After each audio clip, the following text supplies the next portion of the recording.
Welcome back to the Flex Diet Podcast. I'm your host, Dr. Mike Nelson. On this podcast, we talk about all things to increase performance, add muscle, improve body composition, and do all of it within a flexible framework without destroying your health. Today on the podcast, we've got Coach Kevin Dineen, and we're talking about the intersection of fitness and health. It seems like as of now, the models are becoming much more merged together. And we're discussing, is that a net positive, negative? Like, what is the direction of that?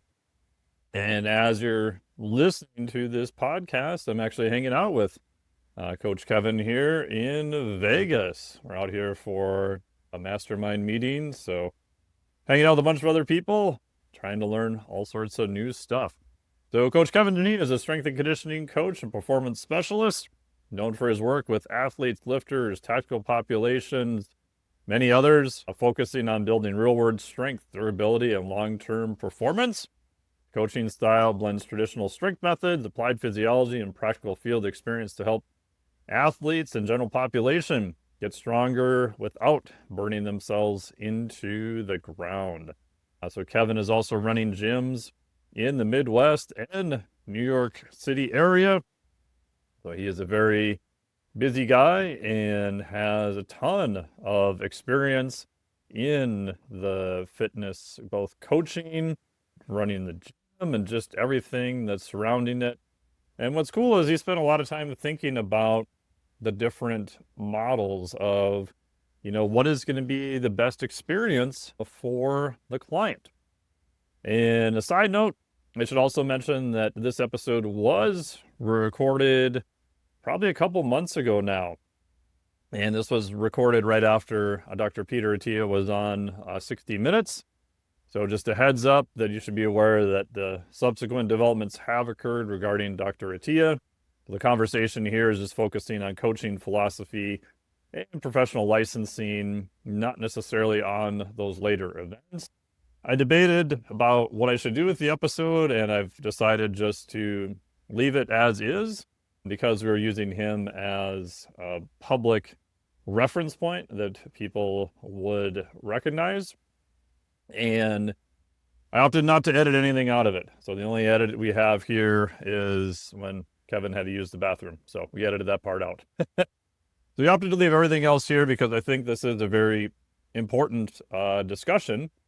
I think as the fitness world is going forward, there's definitely some pros and cons to, doing things like blood work, and where is the line between what is a physician doing, what as a coach or professional can you do? I know for myself, I started looking at blood work many, many years ago. God, probably 12, 13 years ago. And then I stopped doing it for a bunch of years because I didn't want the liability. In all honesty, I got kind of nervous that I was going to make huge errors of omission and I would miss things.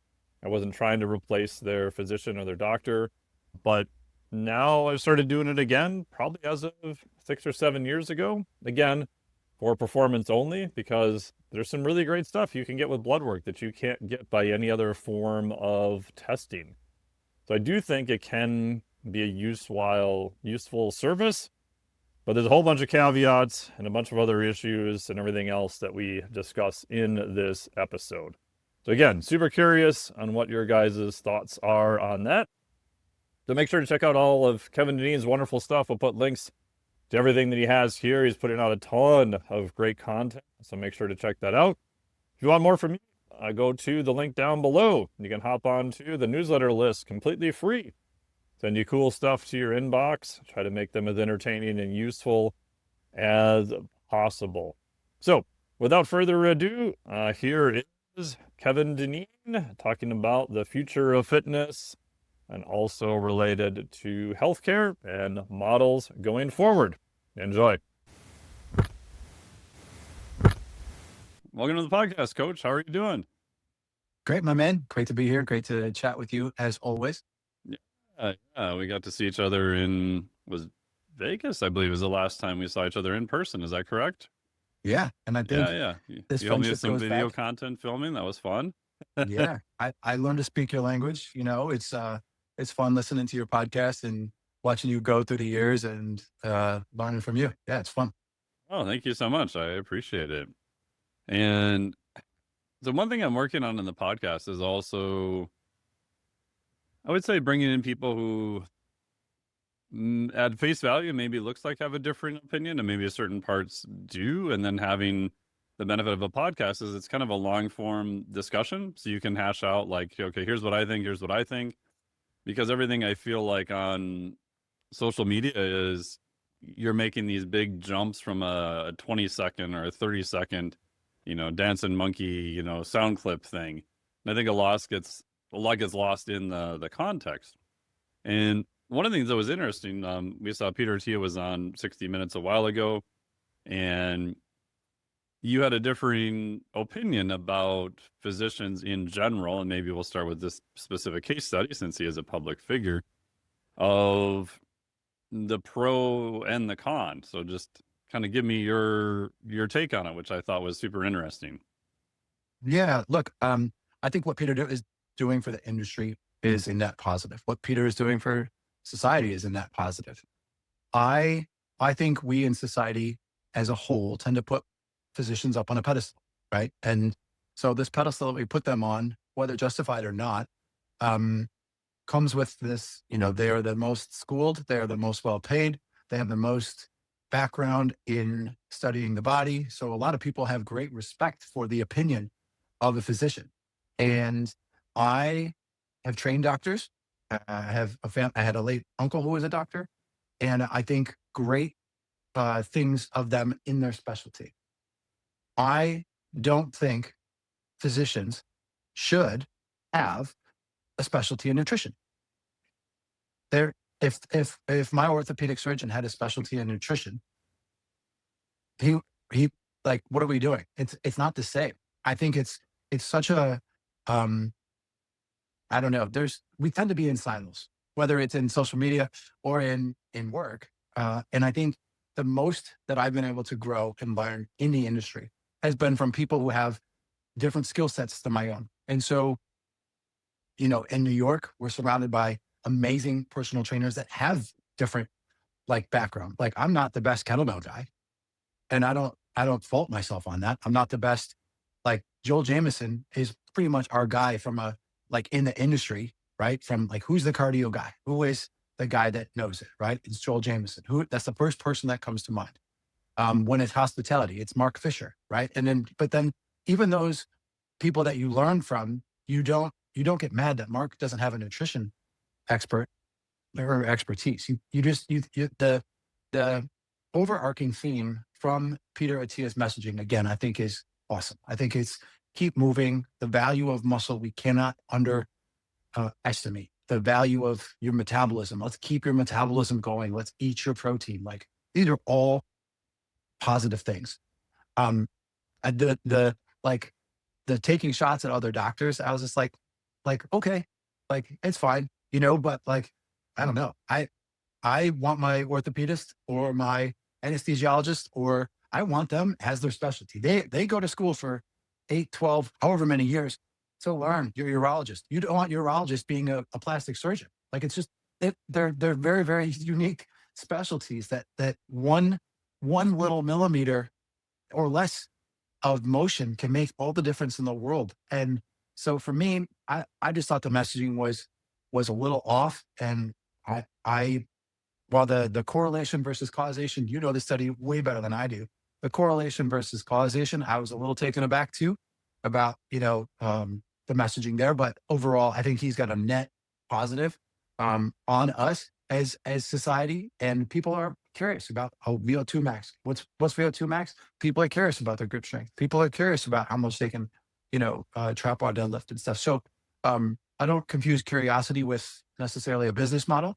But it's still a talking point. And as someone who's had, I have a 4-year degree and then 21 years, this is my 21st year of it being in the trenches, right? So, Peter Attia is not in the trenches. Like, let's just be clear. He's not training people. He shouldn't be training people. I don't want my orthopedist training people. They don't know as much as I do. They don't know as much as you do. They won't. And it's just, that's the truth. But Peter Attia is a WonderCon from a marketing perspective, as you can see.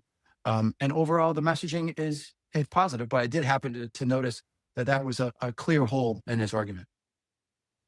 Yeah, and to me, it is also a couple of things. It is odd that physicians, especially GPs, get so many questions about exercise and nutrition, and rightfully so. They're probably the first person that someone's going to interact with. And instead of a lot of them saying, I don't know, let's try to set up a system, a referral system to find someone who can, that gets into the whole bigger discussion of how the whole system is set up, which I do believe is rigged against physicians. It is not in their favor to try to make any changes. On the flip side, it's odd that most of them had like an hour of nutrition. Most of them had maybe an hour of exercise at the most. Again, not saying that they don't have a background in the biological systems and hormones and everything else, but I think at face value, it's like, oh, okay, well, it can't be that much more complicated since we have a background in physiology. And as you know, it gets exceedingly complicated very fast. So I think to me, it's such a weird mismatch that the current system and the way everything is set up, it's almost a no-win for everyone. It's a no-win for the person going in because they're asking someone who's probably not qualified unless they've gone out of their way to do a whole bunch of other time and to try to get up to speed.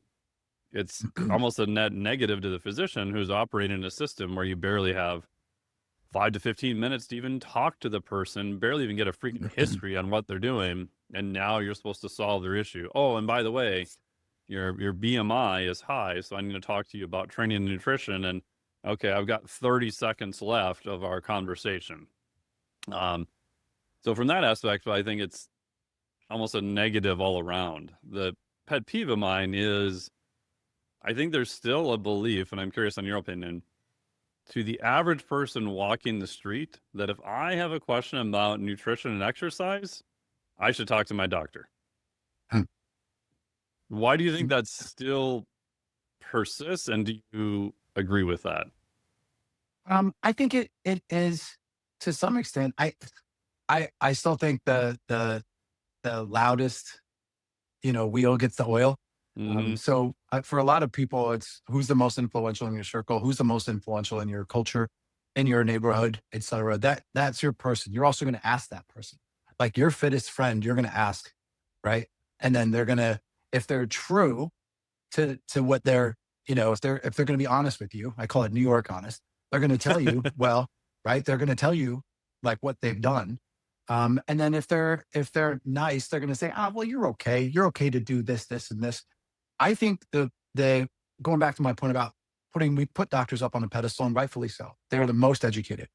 I still think that the system, to your point, is 100% broken, and it should be that a doctor's office should be next to a physical therapist's office, should be next to a massage therapy, should be next to a orthopedic, should be next to like all of these things that exist in silos should not. The Venn diagrams of overlap, while it's still a Venn diagram, is a significant specialty. Going back to like your question, and the collaboration and the coordination for the client, right? I'm a big believer in like, let's put the client first. If there's one thing that I have a skill set of retaining for every client, it's that the client is first. And so from an industry standpoint, physicians, by the way, are well paid. So it's not a question of pay. They're definitely paid well. They technically could, if they had the business practice, learn the business side so that they could collaborate and have people in their network and in their circle so that the client could be, if the life cycle of a client that they get, right, or the patient, let's call it that, is 50 years. They get a patient for 50 years. They are incentivized to keep them in and take care of them, right? If we look at the model this way. So if the physician takes care of the person, if the physical therapist takes care of the individual, if the personal trainer who's in-house, the strength conditioning specialist, the metabolism specialist, however you want to break it down.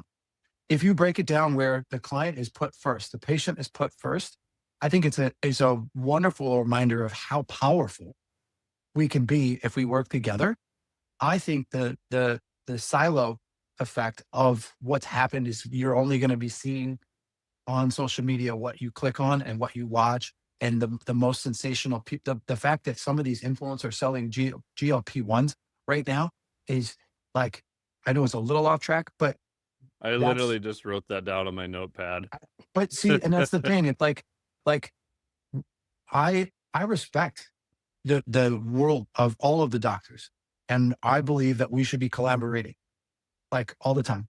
Orthopedics, physical therapists, um, occupational therapists, that like at no point have I had a client list where they couldn't benefit from any one of those people, like where I had zero need for any one of those. Massage therapists, somebody had a foot fracture the other day. And I said, I think you're probably going to need to get some other alternative treatment rather than just putting them in the boot. I said, what are those? I referred them out. See ya. Right. I'm not going to help. I mean, I'm not going to get foot strengthening exercises. That's not my thing.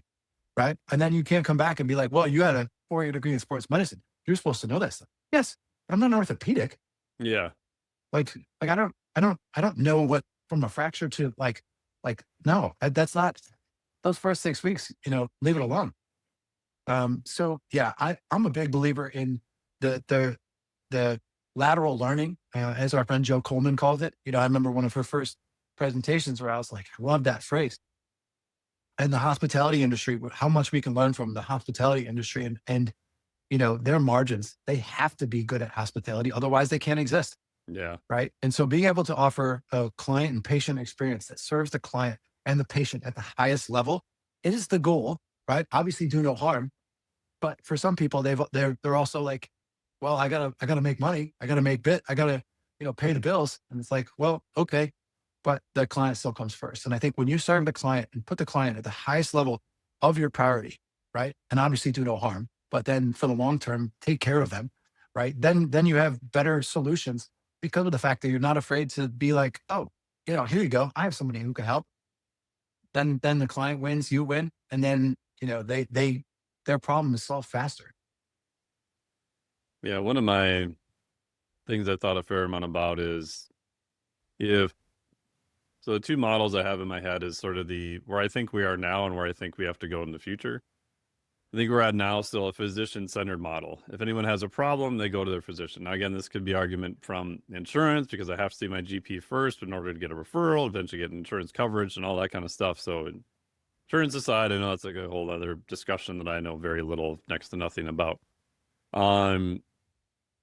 With that model, there's so many constraints because of the current system, unless like Attia's practice is cash-based, so he's not dealing with insurance, he's dealing with a whole different model in general. But I think the model he's doing is ironically almost a trainer-centered model, but a physician who's doing it. Mm-hmm. So my bias is, what if we take, someone like yourself and kind of what you're doing, put them at the center, and, by all means, if you have a physical issue, you have the flu, you think you're getting sick, of course, go see your doctor. But how often do people come to you or show up with, my right elbow is doing this weird niggly thing, or, when's the last time you had blood work, or things that could be facilitated by someone who is maybe not necessarily a physician, however, knows a lot of, top quality healthcare practitioners. It could be, whatever, take your pick, from orthopedic to physical therapy, like you said, massage, nutrition, exercise, whatever. And that you do like the training model where the athlete is the center, and then whatever they need goes out from there. So if it's a medical or an emergency thing, yeah, by all means, use the current medical system, etc. But I would argue for more of the day-to-day things and a lot more on the prevention side. Ironically, it should be more of a fitness professional is the center person to guide and disperse that person. What are your thoughts on that? I think it's perfect. I would go 1.5 steps further. Yeah, go. The model that is going to steal everyone's money, right, is technically the gym model that says everything under the roof that from the time you step in these doors is included in your price. And then obviously there's add-ons of other services. But I had a friend who was not a friend, a golf buddy, who's going through some rough times. And it's someone that you golf with frequently is a golf buddy. They're not like, hey, come on over. Like Yeah. they're separate. You know, let's keep the feral cats out of the house. I'm kidding, but mostly. And so I said to his good friend, hey, you know, I'm happy to help if you want. Bring them on board, and they can be part of an aspirational society, you know? And he was like, what's that? And I was like, so maybe this won't work. You know, I think so many people underestimate the power of their 5 closest people that you spend the most time with.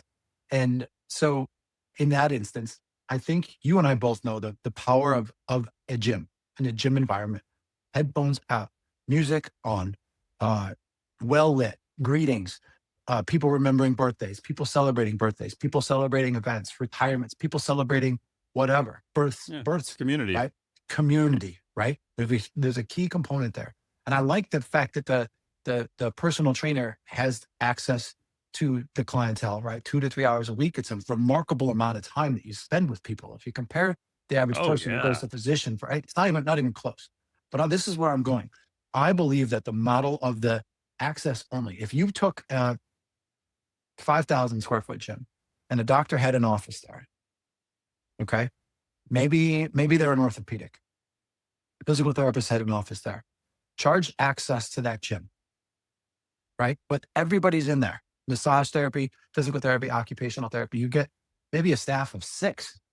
We're not talking like, 30 people on staff, right? You get somebody at the front desk. They're also doing billing, maybe, whatever.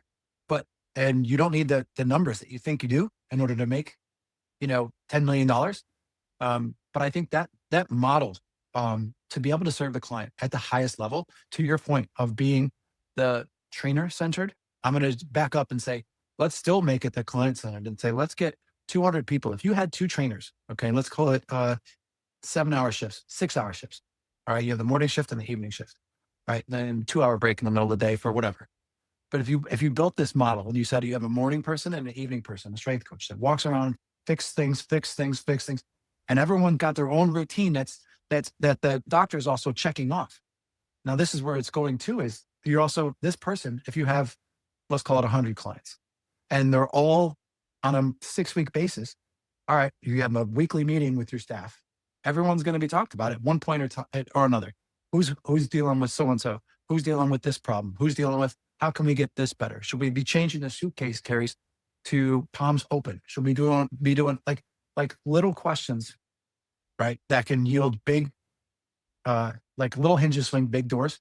And I think the power of that sort of community, because then what happens, and I've seen this from the small group setting, is that the sandbox tends to be, oh, I like what they're doing. Should I be doing that? Oh, good question. I don't think so, but let me see. Let me watch you do this real quick. Got it. Okay, you know what? I have another exercise for you. And because of that, the headphones out, because of that, the aspirational society where a rising tide lifts all boats. I think that you provide, and this is why I truly believe in the semi-private model, but I think you provide the client the highest level of, they kind of feel like they can always grab that low-hanging fruit, right? And we can be honest with them, be like, you can do that. You got this, right? Versus like sometimes the trainer's like, no, you're good. You're good. Or the trainer's like, yeah, we're just going to do this. Or like, you're always saying, let's go one step further. And that sort of supervision from a orthopedic, I don't know how that business does less than 5 million a year. They would kill it with 6 people, 7 people on staff. What do you think if someone's listening to this, what do you think the cost of someone to be a member at a facility like that would be? And I know you've got 2 locations and it's highly location specific, but what would your back of the envelope thing? If I'm Karen and I want to join the gym, like how much is this going to cost me? So funny. I have 3 Karens that are members. Poor Karen just gets thrown under the bus all the time. I know. Well, and to your point, it is rent specific. It is location specific. Oh, there's a lot of variables. Yeah. I mean, I think, if it's access only, and then, I think anywhere between $500 and $1,000 a month. Yeah. But I don't think that's a lot.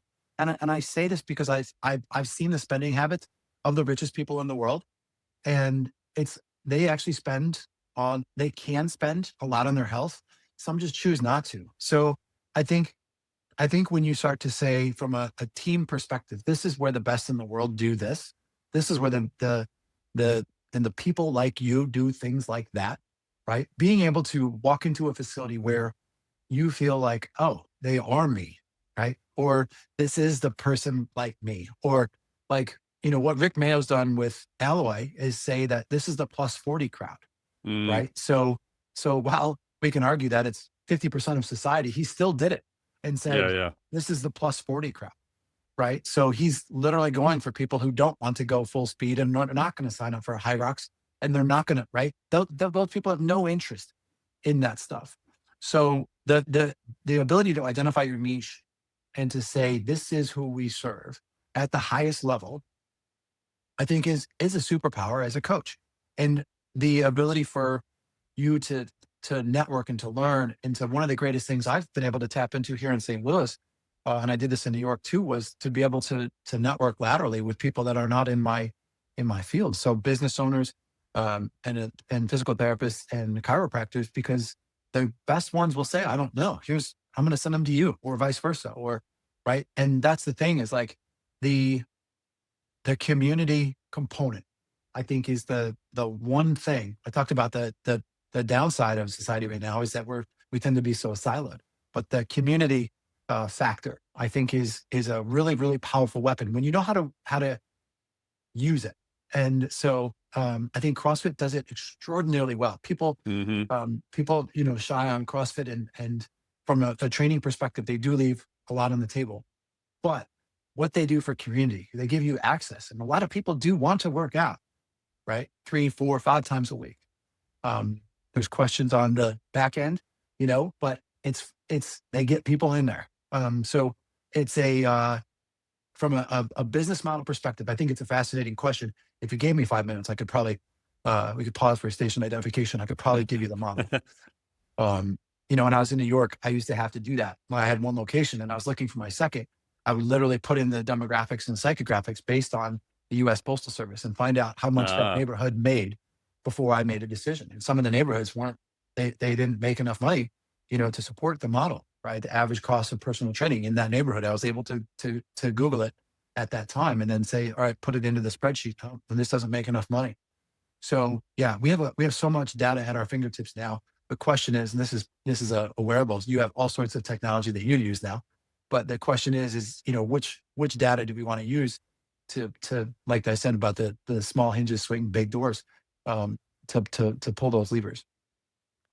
and even on the low end, if you say 500 a month, I think for some people at face value, they're like, "Oh my God, that's insane! I could never afford that." But if you go down the road from where I live now to the Lifetime, and you walk in, I think their membership is actually even closed now. I want to say it's 250 a month. I mean, I could find a whole bunch of CrossFit gyms that are easily 200 a month for just, and that's just the gym. Like that's Mhm. not adding anything else. That's not training. That's not anything. That's literally just access to a standard, very nice gym or community. So I think you could make a very good argument of when you add other things on to that, and then you realize how much money, people spend in other areas. It becomes very easy to justify that as an investment to more people than what it appears like, I would say at first blush. I think your point is spot on, and I think a lot of people also, the downside too is that so many people want it right now. Oh yeah. So they're willing to pay for people promising the right now. Yep. I had an unfortunate instance where a client was sold, that here in St. Louis, they were sold on a supplements package. Dr. Mike, if I told you how much they were paying in supplements, you'd fall out of your chair. And and they originally they told me that they wanted to switch from 3 times a week to twice. And I said, is the training not meeting your goals? And they said, no, I'm starting this program with so and so. And I said, what program? And then they told me. And I was like, you're paying $900 a month for Oh, supplements? For oh, supplements. And I was like, And I pulled it up and, our friend, Dr. Cassandra Forsyth, and Yeah. I said, is this right? And she was like, um, and so, I think a lot of people confuse the pyramid. They put the supplements at the bottom and Yeah. they Yeah. forget about the movement. They forget about this is going back to Peter Attia. Let's give him credit again, right? He's messaging about protein and about, you know, metabolism and muscle. And again, I work with a large percentage of people between the ages of 50 and 80, a large percentage. I would say it's probably 70% of my clients. And to their credit, the people that I've been training that were in person that switched to virtual, for instance, they had, access to all of our equipment in New York. But then they had their home gyms that they built. Some of them had up to 20-pound weights. They need heavier weights. My 82-year-old client the other day, he goes, I'm doing 15 reps. Should I be going up? Yeah. I mean, holy smokes. Right. And then you have another client who's like, I'm going to switch from 3 times a week to 2 times a week. This is going back to your point about, the lateralization. If the supplement provider doesn't have somebody that they can refer clients to build their metabolism, right? If we say that they're technically not having that conversation, right? Hey, look, you're not working out. You need to be working out. You're not getting 10,000 steps. You need to be getting 10,000, 7,500, right? Get to 7,500. Okay. If you can't do that, you can get a recumbent bike. Let's get your heart rate. Let's track your heart rate. $1,000 on supplements per month for 3 months. This is the cost of living. The cost of living here in St. Louis isn't that expensive. That's a lot of money, right? So I think people are sold on these false delusions of grandeur. I love that phrase. And I think it's an important thing for us to, again, learn about the perils of the industry is that some people will sell you on these promises. Supplements will fix things. And it's like your foundational principles. Let's go back to the business model. Your foundational principles of coming into the gym and working out 2 to 3 times a week, cooking 80% of your meals, right? Getting your 7,500 steps a day, however you get it. If it's on a treadmill, fine, right? Getting your cardiovascular activity up, learning what a heart rate monitor can do to teach you the comfortability of zones, right? You could do your meathead cardio course, hint, hint, right? Thank you. But there's so many ways that we could work laterally together to save the client. I mean, most people don't need, $1,000 in supplements. Pro athletes don't take $1,000 in supplements. So I again, I go back to the clients first, and I feel bad for people who are sold on these, these models. And there's a lot of people making so much money. A lot of people here in St. Louis are afraid of big pharma, and I tend to remind them that big wellness is profiting off of them, right? Right. We know it's 3 times as big, and there's nobody governing it. And everyone's here is afraid of Diet Coke. And I'm like, look, guys, the science doesn't, the science is what it is. And if you don't want to believe it, then that's up to you. But I'm going to be honest with you. If you want my opinion on some things, and I have people like our networking group, our mastermind group, they're the best in the world. Right. And Dr. Mike, you and I both know, like, that's one of the things about our group is they have the ability to be honest. And when you have these people that can be brutally honest with you, this is where I go back to serving the client. I can tell them, hey, you know what? You're going all out on cardio, right? In this class that you're going to, and there's no way that you're able to actually maintain 90% heart rate. What else are you doing? Oh, you're on medication. Oh, okay. And you're also taking a Celsius 3 minutes before class. Oh, okay. So you're having 200 milligrams of, I think it's 160 milligrams of caffeine in 3 minutes. Okay. Got it. I wonder why your heart rate's so high. I wonder why you're always tired. Huh. Interesting. Those espresso martinis you always post on social media also, right? Like the ability to influence our clients comes from the ability to ask better questions and to have them in your environment. Going back to the business model, the longer that you're in someone's environment, the more that you have the opportunity to help change them. Yeah. And even in that person, like, I've done consult calls with people who are like, oh, well, I can't really afford a rower. And then you do the breakdown and it's like, you were spending, one case, $500 a month on, this is not whey protein and fish oil. This is absolute crap from God knows what company.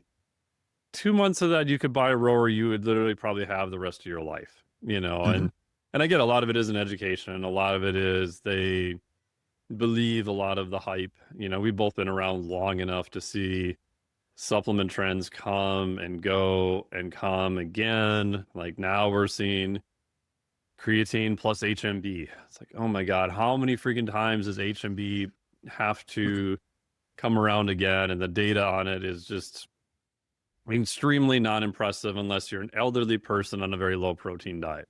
But, as a supplement manufacturer, you can try to get more money and hype people into this is like the next greatest thing. And yeah, I mean, as much as I love, the training, the nutrition world and metabolism and even supplements when they're appropriately used, if you really pushed me and said, okay, here's your options. You can either have really, really good training and movement or really good nutrition. What would you pick? I would actually pick movement. I think you can, from experiments I've done on myself and other clients, if you had to pick one or the other, if your movement and exercise and everything is really dialed in, it's kind of shocking how poorly you can eat like a raccoon with a Wi-Fi account for a while and still make it out. It'd still be okay. I'm not recommending this. I'm not saying you should do this. I'm just saying if it's an or question, and the reality is it's an and question, you should be doing both. I would actually pick movement, and I think that's probably kind of shocking to people, which goes back to your point of if you're not getting those basic movement things done, like you're leaving a huge amount of potential on the table. I have another story kind of similar to this. A client yesterday was saying, she ate something before her workout. I was like, why is that a problem? She goes, well, I have to get a blood test after this. And I said, well, you can't get a blood test after this. Yeah. She goes, no, I know. I because I ate and I was supposed to fast. And I said, no, because you can't get a blood test right after your workout. She goes, why not? And this is the point, right? If the health practitioner is right next door who's taking your blood, they know to tell the client, don't work out. Yeah. The same day you get a blood test. Right. So I struggle, because I want to be like, this is so obvious, but it's not, because they're in a silo. Why would they know to tell you if you're 68 years old to not work out that day? You don't think that the person in front of you works out if you're, especially in the winter here, it's et cetera, you're bundled up and you're in clothes. And our client looks like she works out, but I think you don't think as a medical practitioner, if you're not in a fitness facility, you don't think that the person in front of you works out, right? The chances, if you're guessing, are on the other side. So, and how often have you seen blood work that the patient has gone down and referred to the kidney specialist to, more testing? I even have clients as far as going to ultrasound off of a lab reading with some wonky kidney readings, and they were a pretty high level athlete and went and beat the shit out of themselves, like literally 12 hours before their testing. But, the physician didn't ask, oh, hey, did you exercise yesterday? What did you do? Like some of your markers, CK and other ones are really high. In their world, they're used to seeing that associated with someone who doesn't exercise. So they're obviously thinking, oh my God, it's got to be a kidney issue. Again, back to the differences in population, where if you have someone who's, part of a facility where people are exercising, like you said, it becomes almost I don't want to say a no-brainer, but it becomes part of the policy. It becomes part of the protocol instead of having everything managed independently. A lot of times the person getting the blood work, they don't know either, and so now you're off, chasing all these other things that could just be confirmed with a simple blood test, and just don't exercise for 24 to 48 hours. The longer that you are, I said this is the second time, different way. The longer that you are exposed to the way things could be, the more that you're convinced that this is the way it should be. Yeah. Right. And so, for instance, I didn't do blood panels before. Like I didn't. And then I went to the Silverback and I talked with Hallie, and Hallie's like, no, here's how this should be. This is the range. Here's where you should be. Here's where you should be. Here's where you should be. And it's the same for business. It's the same for, right? Like if you're working in a restaurant, the beauty about the restaurant is that they have to teach you where the salt goes. And the book Setting the Table, there's a salt shaker on there, right? Because the expression was you have to teach the waiter that this is where the salt goes on the table 7 times before they get it. And so similarly, I think we forget when we're working with clients and when we're maybe a little soft on ourselves, but we forget. But then we have to be reminded by somebody We have to be in that community. We have to be in that society around us. We have to be surrounded by people that want to go, hey, idiot, come here. Let me pull you out of this little hole you're in because you're struggling right now. Let me help, right? We have people that are in our circle right now that want to see us win. The value of that, Dr. Mike, is what's the value? If you're surrounded by people, if you put yourself in a fitness facility where they only want to see you win, they don't care what it looks like, whether it's once a week, whether it's 5 times a week. How often should people change up their workout? I'm working with a couple of clients right now who are 3 times a week, and they were only strength training, no cardio. Guess what we're doing? We're doing a little bit of hybrid. And guess where we're going is that they're going to have custom cardio programs come 4 to 6 weeks because of the fact that they're ready for that little phase change. And then, I told somebody the other day, I said, the best bodybuilders in the world are in a calorie deficit for 8 to 12 weeks a year. They said, how's that possible? I'm in a calorie deficit every day. I said, oh, really? Oh, really? So I think the being in and surrounded by people who want you to win, it's priceless. Yeah. And I think you're just being in that environment, you're exposed to other options. One of the things I did early on and then stopped doing was blood work stuff. I did it many years ago as soon as the legislation allowed people to get their own private blood work. I'm in Minnesota. And then I actually stopped doing it because I got nervous. I'm like, I don't really know if I'm looking at. And so then I'm like, I need to be more educated, blah, blah, blah. And I stopped doing it. Part of it because I didn't want the liability or anything else. And I ended up started doing it again, probably 6 years ago now, maybe probably around there. And the main reason I started doing it was simply, it was mostly guys. I talked to them and like, hey man, on the intakes, I'm like, when's the last time you had blood work? I don't know. Do you even know the name of your physician? Like you can't even, you're 45 and you can't even remember the last time you got blood work. I'm like, okay, you should go to your doc, get blood work. I don't even know who my doc is. Like, and so I tried to get these people to go through all the hoops to do it. And it was virtually impossible. So I gave in and said, okay, fuck it. You pay for this. You can send it. If you want to send it to me to look at for performance metrics, I'm not trying to be your physician. And even then, like the amount of times you'd find weird stuff where you're like, okay, this is well outside my wheelhouse, but I know this is something you need to look at. And here is the marker and here's why. And then they're like, oh, okay. Then the shocker, they'd actually go find a physician and get it looked at. So I was like, crap. This is probably an add-on service I need to provide just because if I don't, how many years is going to go by before they do nothing? And then I felt I could have done something. And then a few times you actually find stuff, and obviously you can find stuff in blood work you can't find by any other metrics. But I think if they weren't in that environment or they weren't working with me or they weren't in the gym that you're at, they wouldn't know that these other things are possible. They don't have someone there being like, hey man, like you really need to look at this or you really need to look at that. Like your trick knee should not still be a trick knee 7 years later. I don't care what party tricks it's doing, right? But a lot of times people will just normalize things because they literally don't know any different. I think I was actually thinking about that driving home from the gym this morning, that telling somebody that it's okay, like should be reserved for like, toddlers.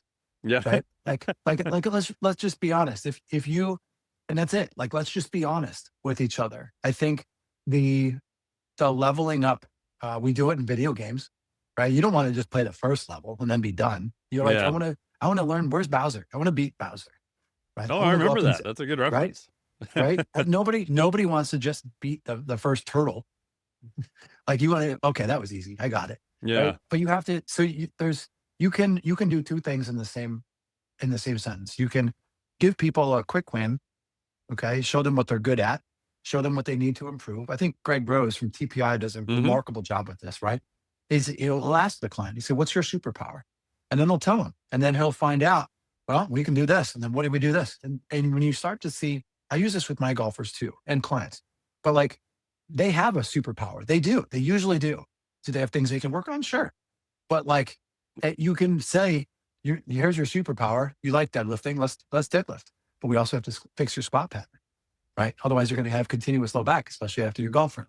But why is that? Well, because your golf is, we can go down this rabbit hole, but nobody cares.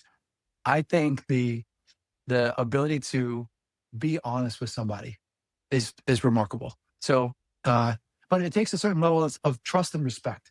And so, like you said, when you're, as you're going through your career, to be able to be honest with people, and the bros better than anybody, right?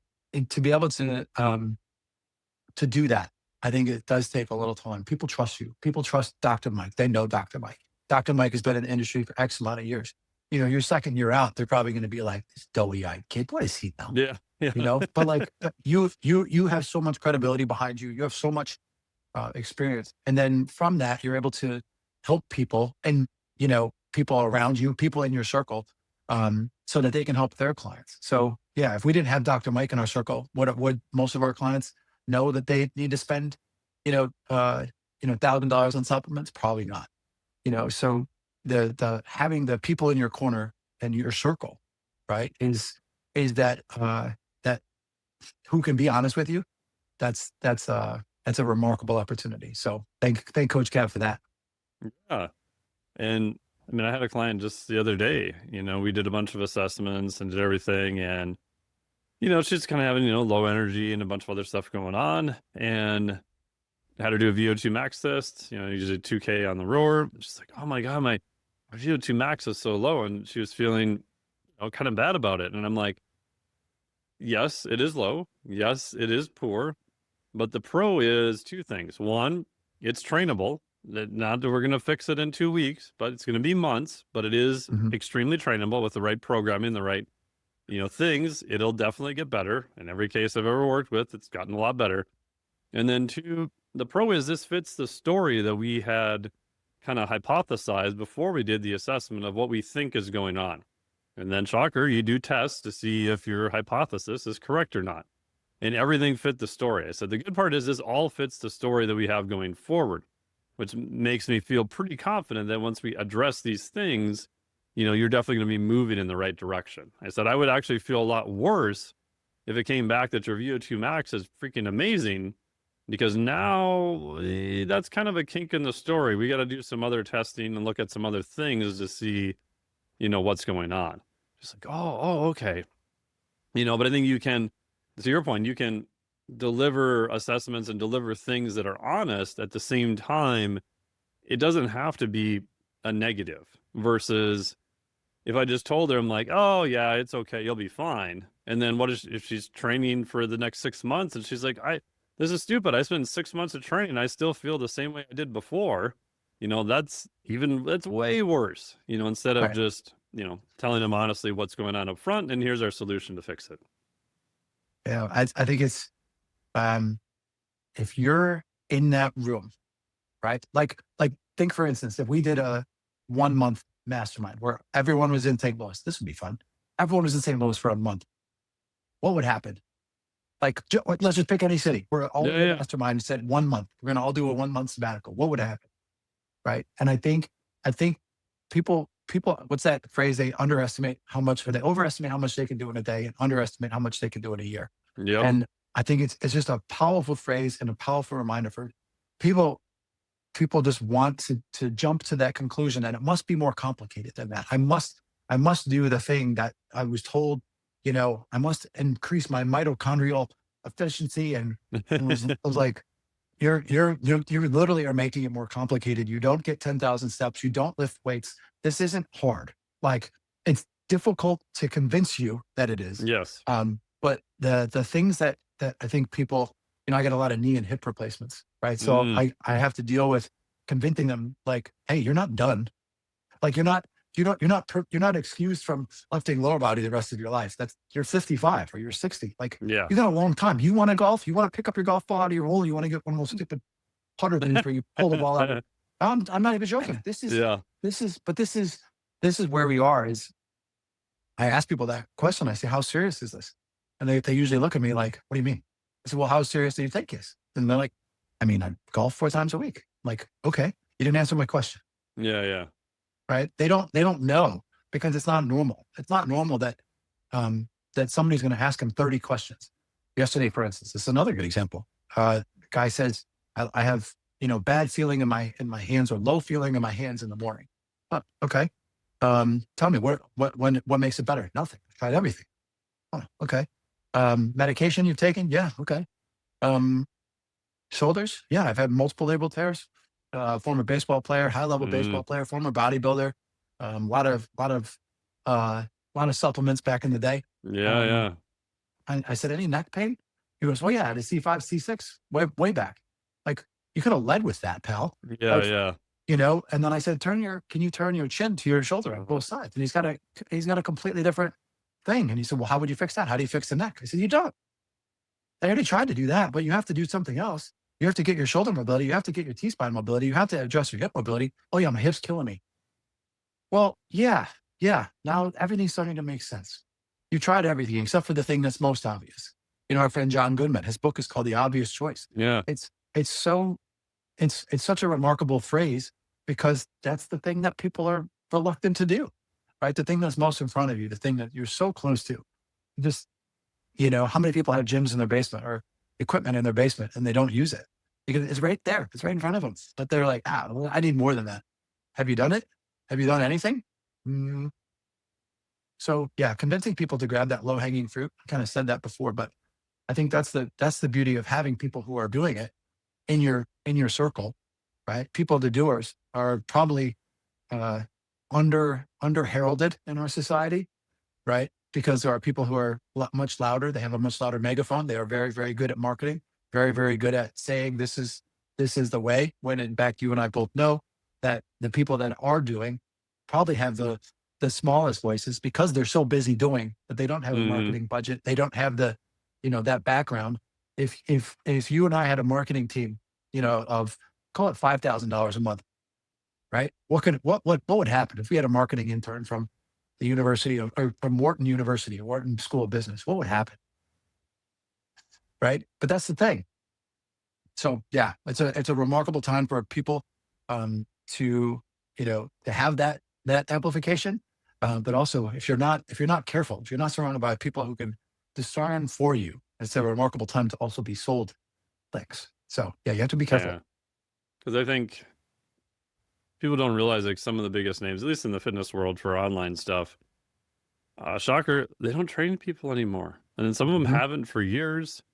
And all they do is content mhm, and a lot of content and have teams they pay many thousands of dollars to help them do content and marketing. And for example, I won't say their names, but texted a buddy the other day and I'm like, hey, there's this one certification guy. Like, how I saw their actual numbers. I'm like, how do they get that many people in their certification?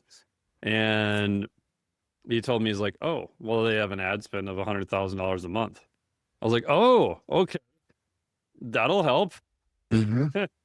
And I was just thinking, because I was looking at all the other channels and stuff, none of this adds up. So again, a lot of times that's what you're competing against. And what's obvious also to one person is not obvious to the next person, right? So like with your client, it's obvious to you because you've done it a lot, you know what it is, but it's just human nature to kind of rationalize things and they usually rationalize them away because they can't see how they would be coordinated or how they would be associated. So the default is, well, they're not associated then, and the further apart things get, the harder I think it is to associate them. So the craziest quick story I had is years ago, a person was running the Olympics. She got my name and number, was in Minnesota, shows up on my doorstep. She's like, yeah, I can't roll all the way up on my right big toe. Extreme amount of pain. She had seen everyone in her country, had seen everyone for a year and a half. Best friend ran competitively with her. She had surgery, never ran competitively again. So she's like, I don't want surgery. Long story short, do all the movement stuff, look at everything.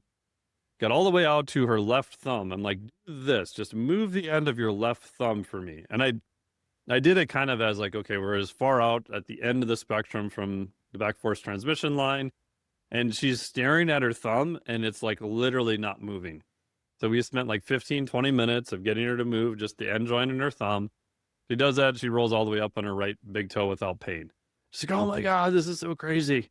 And even myself, like years ago, I would have never thought that something that disparate from each other was related.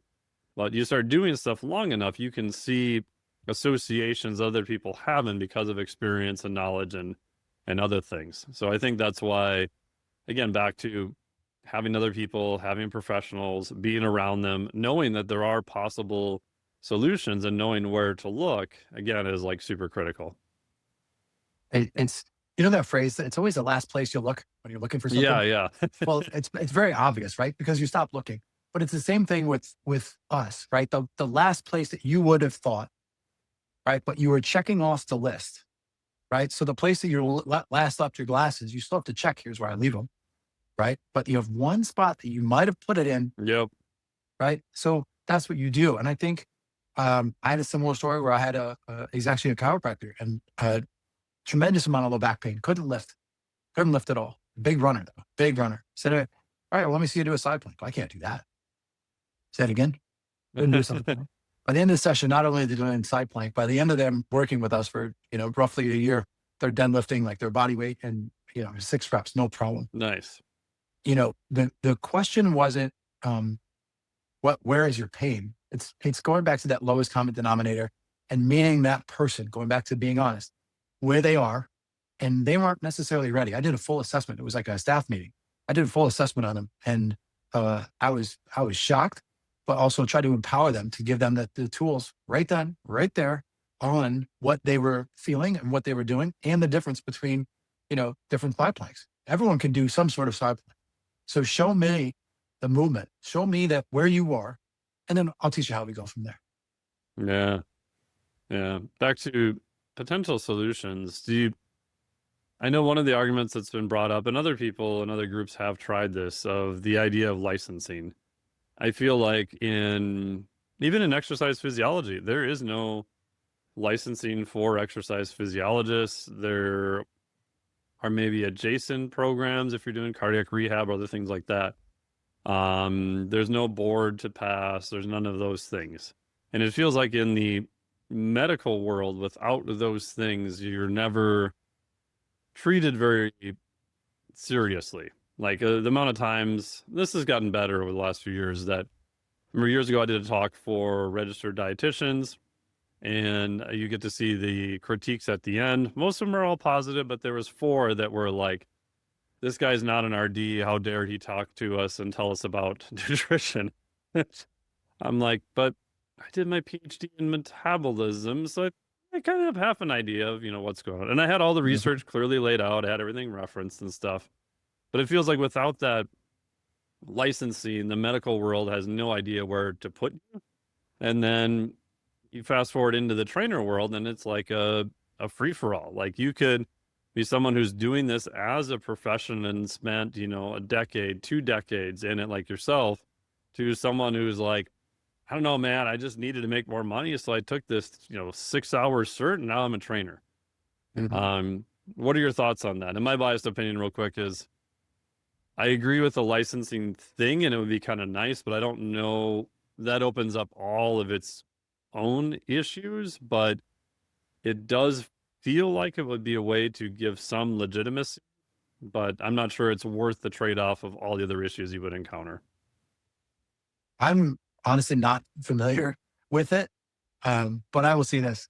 The value of our skill set and being exposed to somebody who can help fix motion from the ankle through the wrist to the thumb. Yeah. I mean, we're getting at our facility here in St. Louis, we're getting 2 of the toilets fixed. So how long will this take? An hour, tops? Mike, the bill's $700. Right? But it's a half hour there, it's a half hour back to the shop, right? So it's technically 2 hours, but that's not the question, right? It's not the question of whether or not we're going to do it. Eventually you're going to need it. That's the thing, right? If everybody knew, right, this skill set, then going back to your point, then it wouldn't be a specialty. You wouldn't need the plumber. Everybody would know, but we're not taught this thing. We're not taught how to move. We're not taught, and even in the training world, how to be professional, right? And what's your certification? Is it in hospitality and being respectful? Is it dressing professionally? I talk about this all the time. I've put this out multiple times that there's a massive difference between a trainer and a coach. And the internet goes nuts. I had 100,000 views on a thread post where I outlined the difference between a way a trainer and a coach speak to their client. And people were like, no, you're so belittling, you're so demeaning. And I was like, I'm sorry that I hurt your feelings, but this is objectively the difference. And so, whether you have a CSCS or whether you have a 4-year degree, the level of professionalism that we can both agree is needed to deal and to work with our clients can always go up. Yeah. So I'm with the let's take the industry to the moon because of the fact that we're with people 2 to 3 hours a week. This is also going back to your question. If I'm surrounded by people who are more professional and have better degrees and orthopedics or orthopedic surgeon or a physical therapist, if I'm surrounded by those individuals, I can't settle. I can't. So I only have to lift and to go higher. If I'm at a training facility, for instance, in New York, that only is personal trainers and there's no certification required at the door, ours is, and there's no certification required at the door, and you can just come in and train your clients and you can pay a flat rate, right? And it's a wild, wild west, right? It's a very, very different business model. You're still serving the client, but I would argue at what level? So if we all say collectively that we are going to put the industry as a whole on a higher level, we have to dress professionally. We have to act professionally. We can't be saying 4-letter words to our clients. We can't be telling Linda exactly what happened on our vacation last week when we went skiing. And they can't take the majority of our session. I think before we take a look at the licensing of all this, we need to have a cold, hard look at the industry as a whole. And this isn't negative Nancy. This is somebody who's 21 years in the business, used to work at Equinox. That place, I mean, talk about Wild West. And that was a place that said they had systems. Yeah. And I'd be the first one to tell you that there's no system in place at Equinox Fitness. And so I think it's so hard to say what would be the solution. But I think if we all said collectively, let's, like, by the way, the plumber who came he was in a polo shirt. Mm. I go back to this, but dressing professionally is the minimum. That's the minimum. Not a tank top, not a wife beater, right? Like, no, you need to dress professionally. And people get so upset. Like, well, okay. I'm like, okay, like you do you, pal. But I want the industry as a whole to be paid more than $30 an hour. I do. Yeah. That's like fault me, right? And so do you. You know that. Like, Yeah. we want our people to be paid well. We want the people who are so passionate. Imagine having a restaurant friend that loves to cook, one of the best chefs in the world, but they refuse to learn about business. What's going to happen to a restaurant? Right? It's not going to work. And so I think that happens to so many people who are so passionate about health and fitness, and they try to put their best foot forward, but they don't know the business side. And they refuse to learn the business side. So what do? There's not enough demand. There's always enough demand. I'm not in a big town here in St. Louis, and there's a large demand for people who want the same thing that my clients want. Yeah. That reminds me, I mean, 10 years ago, I hired a business coach. This is 10 years ago. And I didn't have a ton of money at the time. I was going back to school, was just finishing up working in the med tech industry part-time. I think I hired him in 2012, actually. But paid him $2,500 a month to help me with business, do a few things on the back end on the website. And the thing that got me the most was he's like, okay, so you want to do this as a full-time business, monetarily, you're not doing great. How much time do you spend learning about business? I'm like, I don't know, like an hour or two a week. He's like, how much time do you spend reading physiology? I'm like, oh, I do this shit all the time. He's like, and you're expecting to get better at business. He's like, how much more physiology do you need to learn to service the average client? Like, probably not a whole lot more. And I was like, oh crap. Like, yeah, he's like, even if you just get a little bit better of what you're doing, like you'll be, much better off. I was like, oh, yeah, good point. Yeah. Okay, here's your money. But it was super helpful. And the biggest thing he helped me with was just, again, back to simple stuff. Communication. Like the biggest thing I learned was like, you are not your client. Like, by all means, do all the things, like get better at your craft. Like there'll never be an end to that. But most people are not doing that. They're expecting you to translate that into the thing that is actionable and the thing that they can do in a language they can understand. So I think back to like, trainers, it's like the minimum bar is like, if you work in a facility where you're seeing people every day, shocker, you probably have to dress professionally, act professionally. It's beyond, you're not just a glorified rep counter, and I think that is, if I fast forward even a couple of years, I do think that is the next level. Like, I've even said this in an online environment. Like, if you are not at a base level offering exercise and nutrition, you're already lost. Like, that is the absolute base. Like, the next level would be some monitoring, some biofeedback, some sleep, some lifestyle, option to do blood work, whether you do it or you have a service that does it. Like, those very quickly, I'd say by the end of 2026, those are going to be the new minimums.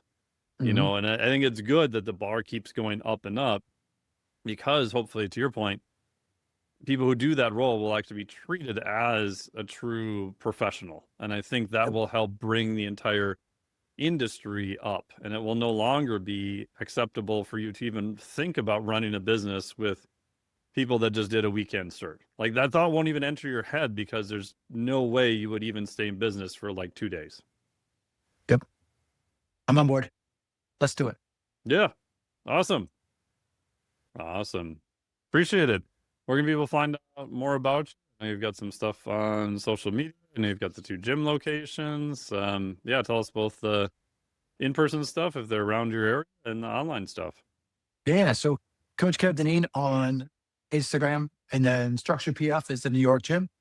Structure CCSP. I have a partner here who's a chiropractor in St. Louis. So if you're in St. Louis, or if you're in New York, you want to come for a workout, you want to come do a 2K road test with me, we'll come There you back go. and see who's Good VO2 times. is. Yeah. It's the worst test. But yeah, those are the 3 places I post the most. I had 93 pieces of content in November. Hope to beat that in December. So yeah, try to serve those that community well. And yeah, I appreciate your time. And you've had so many great people on here. It's I'm really surrounded by, and I've stood on the shoulders of giants. So it's fun to be to chat with you today, Dr. Mike. Always fun chatting with you, and hope to see you again in person sometime soon, and in 2026. Love it. Cool. Thanks, buddy. Appreciate it. Thank you. Thank you so much for listening to the podcast. Really appreciate it. Huge thanks to Kevin for coming on the podcast and sharing all his knowledge and experience over the years. Really, really appreciate it. I'd be curious, what do you guys think of this? Please contact either one of us or put up a post with the episode and your thoughts, because I do think it is an important discussion, especially going forward. As always, thank you so much for listening to the podcast. We really appreciate it. If you want more from Kevin, make sure to check out all of his great stuff. We'll put links down below. If you want more stuff from me, you can hop on to the free newsletter on the Fitness Insider, and we'll have that link down below for you also. Daily content going out to you completely free. Try to make them as entertaining and useful as possible. So thank you once again for listening to the podcast. We really, really appreciate it. If you can do us a favor and hit the old subscribe and download and likes and whatever, all the crazy things that make the algorithm super happy, so we can keep continuing to get more wonderful guests like this. If you have even an extra 30 seconds, if you can leave us a review. Reviews are super, super important, again, to keep the old algorithms happy. So thank you so much for listening to the podcast. We really appreciate it. Much more stuff coming up, as always, next week. We'll see you then. Take care. What do you suppose they call that? A novelty act? I don't know, but it wasn't too bad. Well, that's a novelty. This podcast is for informational purposes only. The podcast is not intended as a substitute for professional medical advice, diagnosis, or treatment. You should not use the information on the podcast for diagnosing or treating a health problem or disease, or prescribing any medication or other treatment. Always seek the advice of your physician or other qualified health provider before taking any medication or nutritional supplement, and with any questions you may have regarding a medical condition. Never disregard professional medical advice or delay in seeking it because of something you have heard on this or any other podcast. Reliance on the podcast is solely at your own risk. Information provided on the podcast does not create a doctor-patient relationship between you and any of the health professionals affiliated with our podcast. Information and statements regarding dietary supplements are not intended to diagnose, treat, cure, or prevent any disease. Opinions of guests are their own, and this podcast does not endorse or accept responsibility for statements made by guests. This podcast does not make any representations or warranties about guest qualifications or credibility. Individuals on this podcast may have a direct or indirect financial interest in products or services referred to therein. If you think you have a medical problem, consult a licensed physician.